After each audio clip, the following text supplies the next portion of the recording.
To title, The Weight He Chose to Carry, a 12-minute realistic story.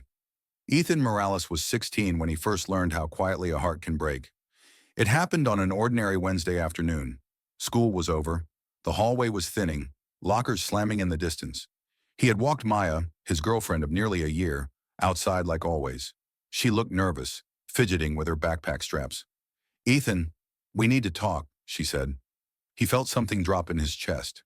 She explained, softly, carefully, that she didn't feel the same anymore, that she wanted to focus on herself, that it wasn't about him, but it was about him, and it hurt in a way he didn't know words for. He stood there with the late afternoon sun behind her, trying not to let his voice crack as he whispered, "Okay." She left. He stayed standing for a long time. Minute 1 to 3. The weeks after. The days blurred. Ethan stopped sitting with his friends at lunch, claiming he had homework. He didn't. He mostly just stared at the table, picking at the edges of his notebook. At home, he lay on his bed scrolling through old photos, arguments running in circles in his head. Was I not good enough? Did I do something wrong? His mom noticed. "Are you okay?" she asked gently one night. He nodded too quickly. He wasn't. His grades slipped. His sleep was a mess. His appetite disappeared. The world kept moving, but he felt stuck like gum on pavement. One Friday, after seeing Maya laughing with someone else, Ethan finally snapped, not in anger, but in exhaustion. He walked home feeling like his ribs were full of cement. When he got to his room, he didn't cry. He just sat there, staring at the wall, feeling hollow. He knew he needed something, anything, to pull himself out. Minute 4 to 6.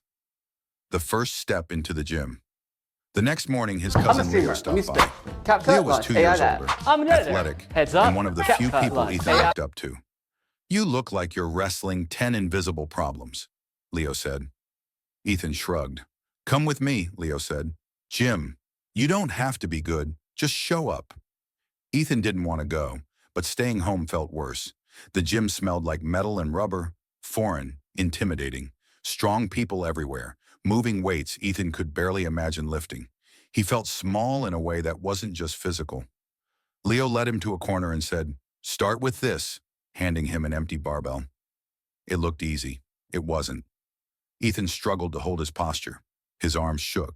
His shoulders burned after just a few reps. He felt embarrassed. But he also felt something he hadn't felt in weeks. A sense of control. Pain that made sense. Pain he could measure. Pain he could do something with. When he left the gym that day, his heart didn't feel fixed, but it felt